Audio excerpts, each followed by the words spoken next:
नमस्कार मेरे प्रिय विद्यार्थियों, सबसे पहले हिंदी एजुकेशनल चैनल में मैं आपका स्वागत करता हूं।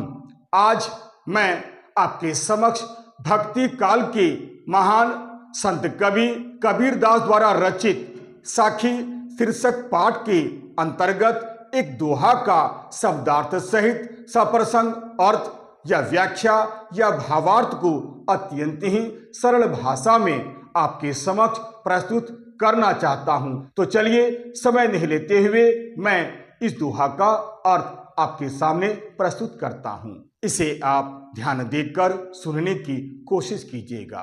जी हां, भक्ति काल के महान संत कवि कबीरदास द्वारा रचित साखी शीर्षक पाठ के अंतर्गत एक दोहा का शब्दार्थ सहित सप्रसंग अर्थ या व्याख्या या भावार्थ। जी हाँ, व्याख्या करने से पहले मैं सबसे पहले इस दोहा को पढ़ता हूं, फिर अर्थ बतलाते हुए इसकी व्याख्या करता हूं। जी हाँ, सबसे पहले दोहा।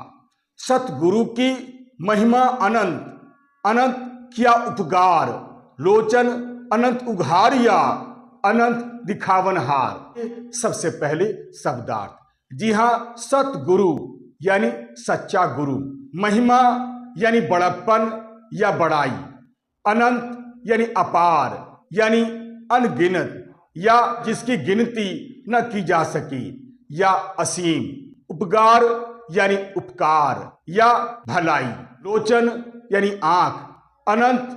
ध्यान दीजिएगा, अनंत के कई अर्थ हैं। सबसे पहली बात, अनंत का अर्थ होता है जिसकी गिनती न की जा सके। यहां पर अर्थ है दिव्य दृष्टि। उघाड़िया यानी खोल देना, उघाड़िया यानी खोल दिया या खोल देना। अनंत यानी अनंत सत्ता या प्रभु का विराट स्वरूप या जो शाश्वत है अर्थात ईश्वर। दिखावन यानी दिखा दिया, दिखावनहार यानी सतगुरु यानी सच्चा गुरु। ध्यान दीजिएगा, इस दोहा में अनंत शब्द कई बार आया है जिसके अलग अलग अर्थ हैं, जिसे मैंने यहां पर बतलाने का प्रयास किया है। आइए शब्दों का अर्थ बतलाने के बाद अब मैं संदर्भ आपके सामने प्रस्तुत करने का प्रयास करता हूं। संदर्भ प्रस्तुत दोहा हमारी पाठ्य पुस्तक, यहां पर आप पाठ्य पुस्तक का नाम अवश्य दीजिएगा जो पुस्तक आपके यहाँ पढ़ाई जाती है, यानी के पाठ साखी नामक शीर्षक पाठ से ली गई है। इस पाठ के रचयिता संत कबीरदास जी हैं। जी हाँ, संत कबीरदास भक्ति काल के निर्गुण ज्ञानाश्रय शाखा के एक महान कवि हैं। आइए संदर्भ के बाद अब प्रसंग। प्रस्तुत दोहा में संत कबीरदास जी ने सतगुरु की महिमा का वर्णन बड़े ही सुंदर ढंग से किया है। आइए संदर्भ और प्रसंग बतलाने के बाद मैं पुनः दोहा को पढ़ता हूं, फिर अर्थ बतलाते हुए इसकी व्याख्या करता हूं ताकि यह दोहा आपको अच्छी तरह से समझ में आ जाए। जी हाँ, दोहा। सतगुरु की महिमा अनंत, अनंत किया उपकार, लोचन अनंत उघारिया, अनंत दिखावनहार। सतगुरु यानी सच्चा गुरु, महिमा यानी बड़प्पन, अनंत यानी अनगिनत, उपकार यानी उपकार, लोचन यानी आंख, अनंत यहां पर अर्थ है दिव्य दृष्टि। उघारिया यानी खोल देना, अनंत यानी अनंत सत्ता या प्रभु का विराट स्वरूप या जो शाश्वत है अर्थात ईश्वर। दिखावनहार, दिखावन यानी दिखा दिया, दिखावनहार यानी सच्चा गुरु। जी हाँ, प्रस्तुत दोहा में संत कबीरदास जी कहते हैं कि सतगुरु की महिमा अनंत होती है। सतगुरु की महिमा अनंत। जी हाँ, सतगुरु की महिमा अपरंपार होती है, जिन्होंने मुझ पर अनेक तरह के उपकार किए हैं। सतगुरु की महिमा अनंत, अनंत किया उपकार यानी सतगुरु की महिमा अनंत होती है। उन्होंने हमारे ऊपर अनेक तरह के उपकार किए हैं। सतगुरु की महिमा अपरंपार होती है, उन्होंने हमारे ऊपर अनेक तरह से उपकार किए हैं। बल्कि दूसरे शब्दों में मैं यूं कहूं कि उन्होंने हमारे ऊपर इतने अधिक उपकार किए हैं कि वह कभी भी गिना नहीं जा सकता है। उसका बदला तो कभी भी चुकाया ही नहीं जा सकता है। शायद यही कारण है कि भक्ति काल के सभी कवियों ने गुरु की महिमा का गुणगान बड़े ही सुंदर ढंग से अपने दोहों के माध्यम से किया है। संत कबीरदास जी ने तो गुरु और ईश्वर की तुलना में गुरु को ही ईश्वर से श्रेष्ठ बतला दिया है। अब मैं दूसरी पंक्ति पढ़ता हूं। लोचन अनंत उघारियां अनंत दिखावनहार। लोचन यानी आंख, अनंत यहां पर अर्थ है दिव्य दृष्टि, उघारिया यानी खोल देना, अनंत यानी ईश्वर, वह अलौकिक दिव्य दृष्टि देने वाला। या अनंत का अर्थ होता है अनंत सत्ता या प्रभु का विराट स्वरूप या जो शाश्वत है, अर्थात ईश्वर।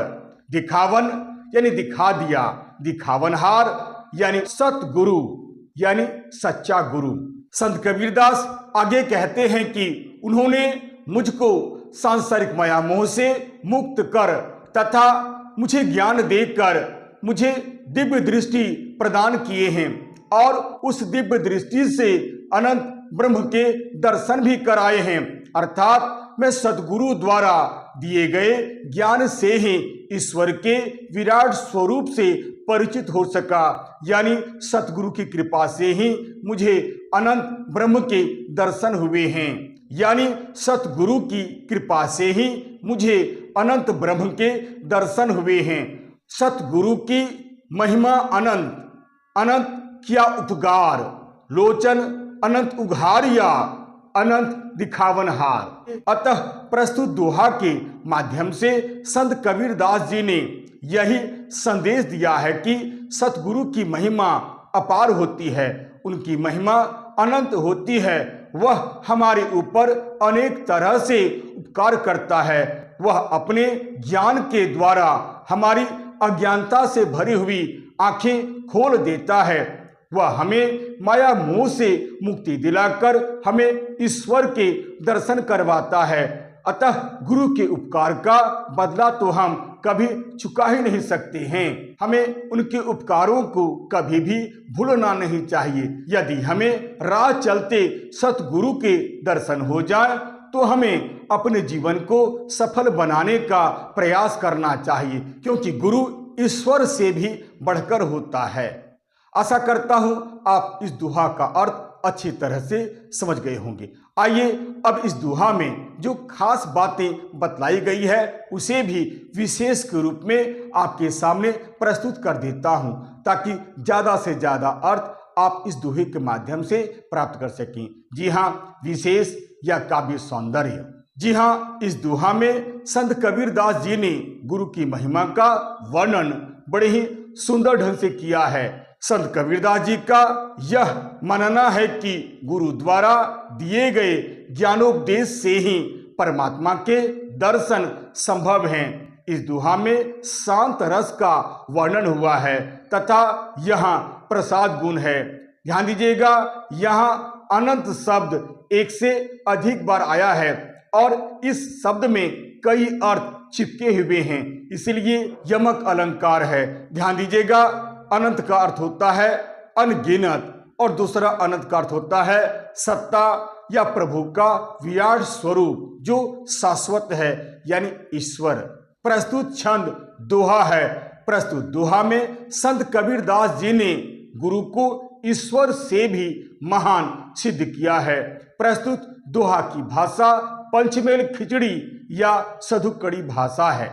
आशा करता हूं आप इस वीडियो के माध्यम से इस दोहा का अर्थ अच्छी तरह से समझ गए होंगे। यदि आपको यह वीडियो अच्छा लगता है, उपयोगी लगता है, सार गर्भित लगता है तो आप इसे लाइक करें, शेयर करें और तो और सब्सक्राइब करना बिल्कुल नहीं भूलें। तब तक के लिए नमस्कार, धन्यवाद। तब तक के लिए नमस्कार, धन्यवाद।